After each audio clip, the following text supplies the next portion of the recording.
Alright, you lot. Welcome to Hey Scotty, weekly Q&A where you send your questions and I tear through them like a lag spike in Warzone. No corporate bollocks, no influencer waffling about vibes, just savage truth, Yorkshire sarcasm, and enough gaming salt to preserve a corpse. We're talking FPS chaos, dev disasters, and community texts that make me question humanity. But hey, I'm still here, probably out of spite.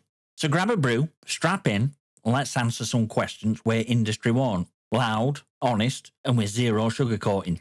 Let's get into it.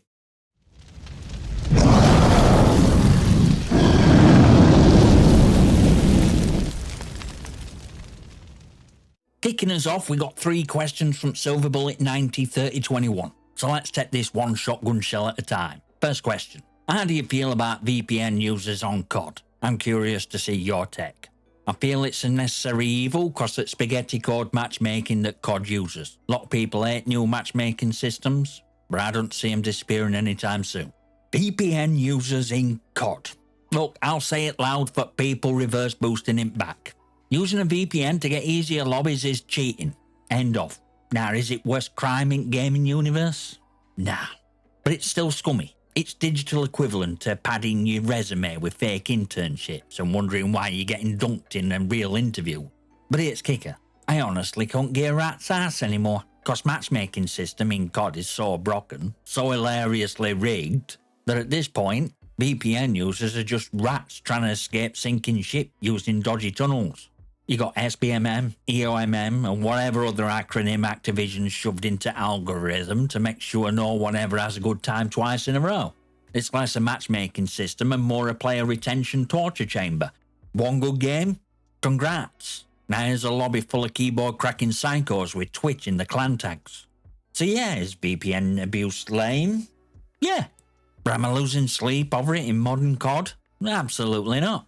Game's already cooked. VPNs are just a symptom of disease. Next question. What do you feel like is going to be processed for 2 games this year?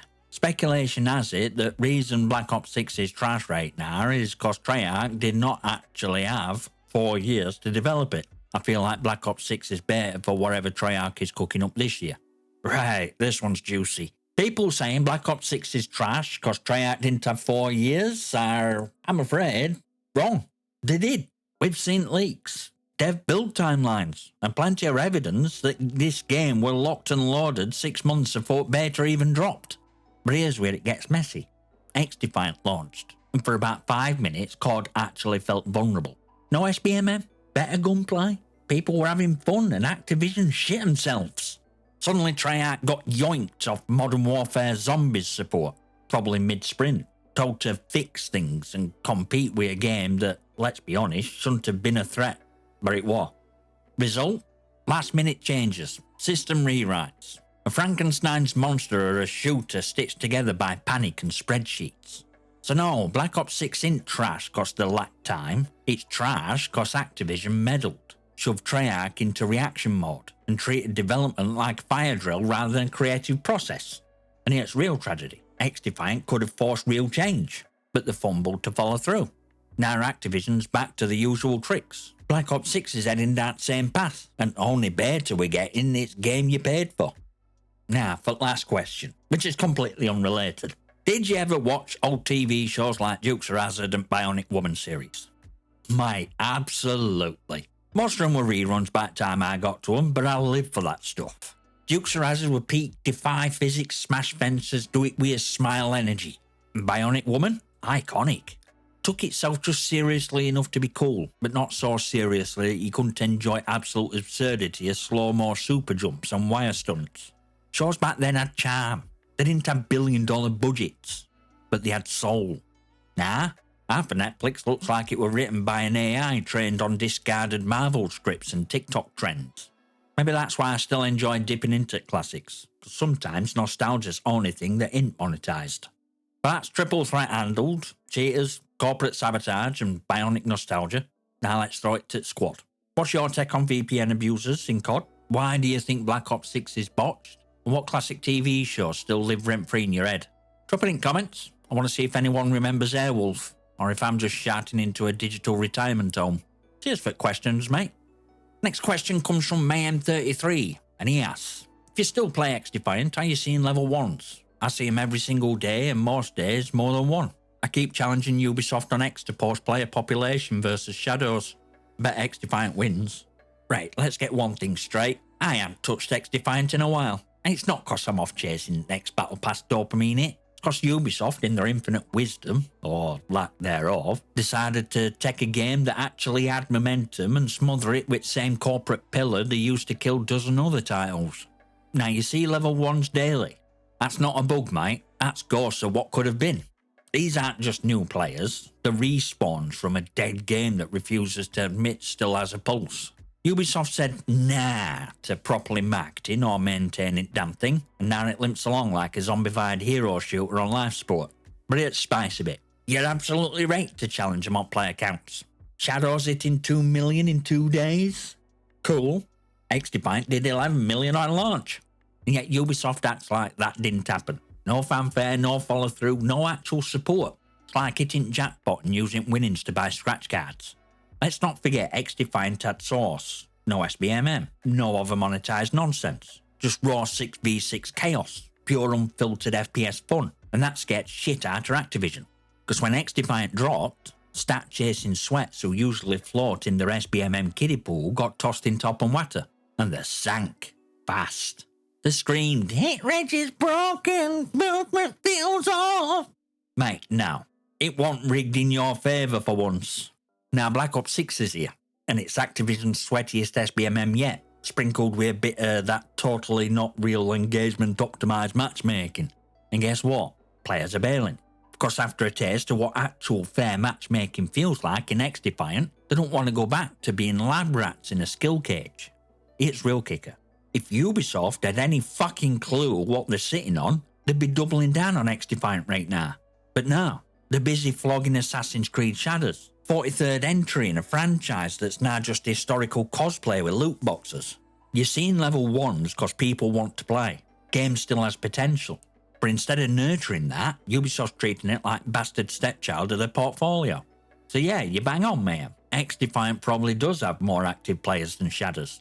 But Ubisoft won't post those numbers because it'd expose just how badly they've mismanaged one of the only good ideas they've had in years. Let's throw this out to the rest of you.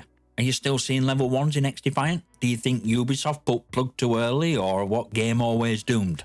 Sound off in comments.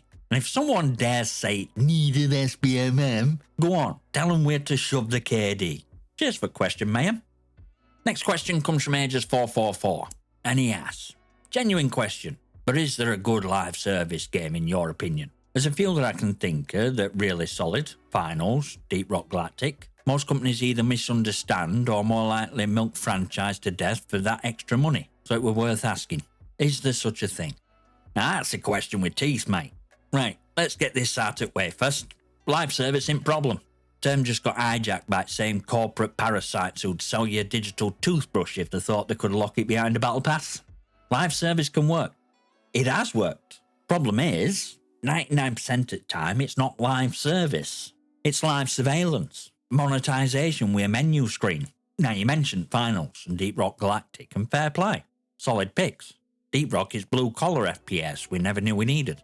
No pretentious lore. No bloated content drops padded with cosmetics for your helmet light. Just dwarves, explosions, and yelling rock and stone like you're at a Viking stag do. And Finals? Yeah, it's chaos done right. Fluid, fast, fun, and somehow not trying to sell you 5 different currencies to upgrade your knee pads. Even Fortnite, as much as it pains me soul to say it, nailed live service. Why? Because Epic actually puts effort in. Love it or hate it, the update game, shake up meta, drop content weekly. And when's the last time a AAA studio gave a damn for that long without snorting billions off at microtransactions boardroom table? And yeah, I'll even throw XDefiant on table here. Sure, Ubisoft's treating it like that one night stand they're too embarrassed to admit happened, but for a brief, beautiful moment, that were a live service game done right. No SBMM, great pacing, and updates that actually responded to community feedback. Miracle, really.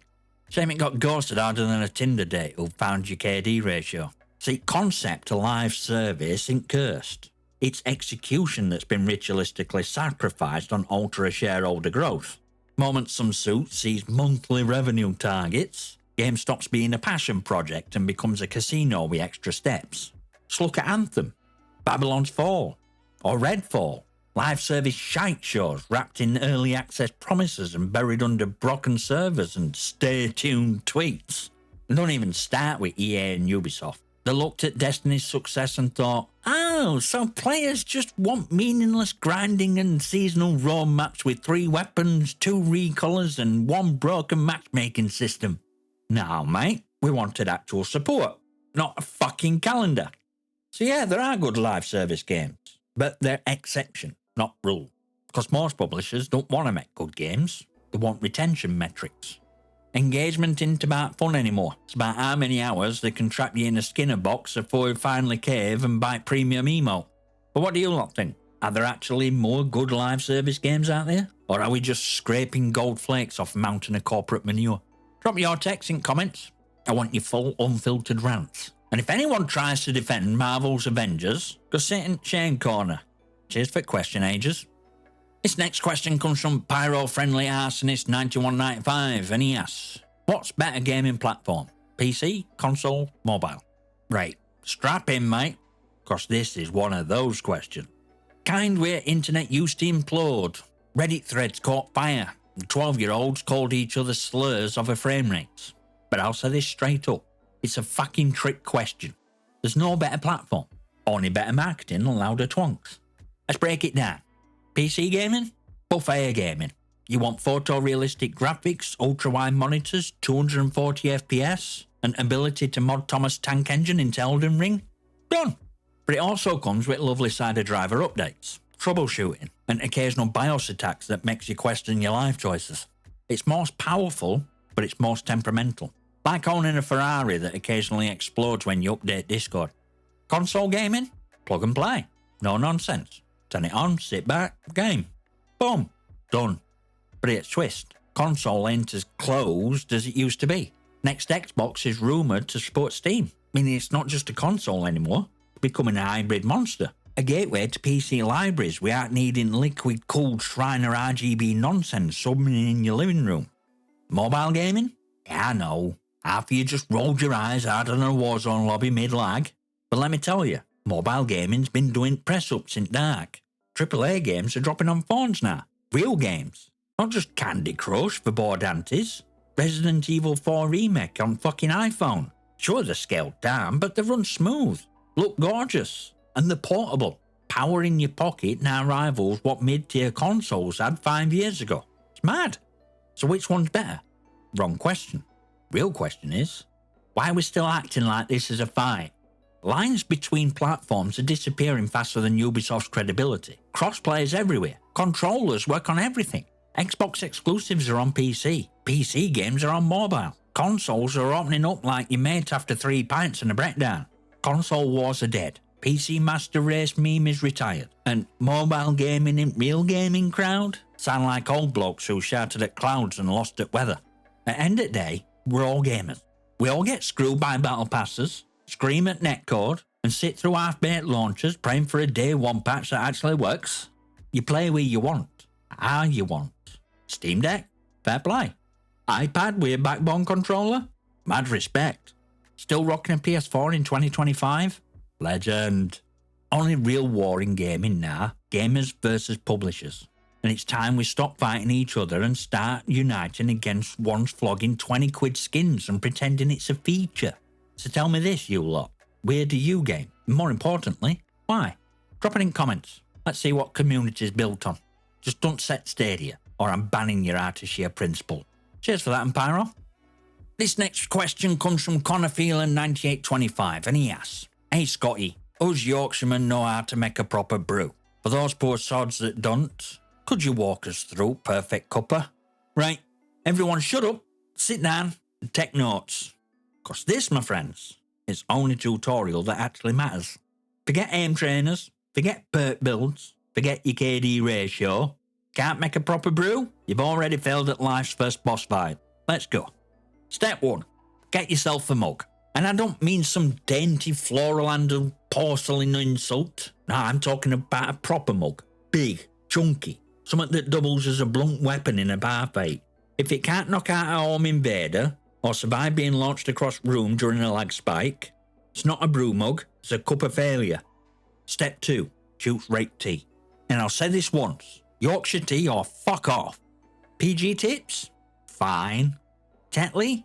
Acceptable. Typhoo? Pushing it. Well, let's not pretend hotels hits like Yorkshire tea, strong enough to resurrect your nan and have a judge your life choices. Step 3. Boil fresh water. Fresh. Not that murky kettle sludge you reboiled 4 times cause you forgot. No. Turn tap on, fill it up fresh, and boil it properly. And if you're one of those psychos who pours water before it's fully boiling, you deserve naught but tepid despair and instant coffee-flavoured purgatory. Step 4. Brew time. Tea bag goes in first, obviously. Then pour that lava hot water straight on top and leave it alone. 4 to 5 minutes, minimum. None of this 5-second dip and dash like you're speedrunning your own disappointment. Step 5. Stir and squeeze. Grab that spoon, stir like you're summoning ghosts of generations past, then press tea bag against side up mug like it owes you money. We're not making it into tea water, we're making a brew that could bend reality. Step 6. Milk. Sparingly. After bag is out. Always. Add a splash. Not a glug, not a pour, a splash. You want a colour like Builder's Beige, not bloody emulsion paint from B&Q sales bin. If it looks like weak coffee or drywall primer, start again and hand in your British citizenship at door. Step 7. Sugar. Optional. But let's be honest, if you need it, fair enough. But know your limits. 1 spoon? Respectable. 2 spoons? Alright, sweet tooth. 3 or more? You're making syrup, not tea. May as well slap Coca-Cola label on it and call it a day. Step 8.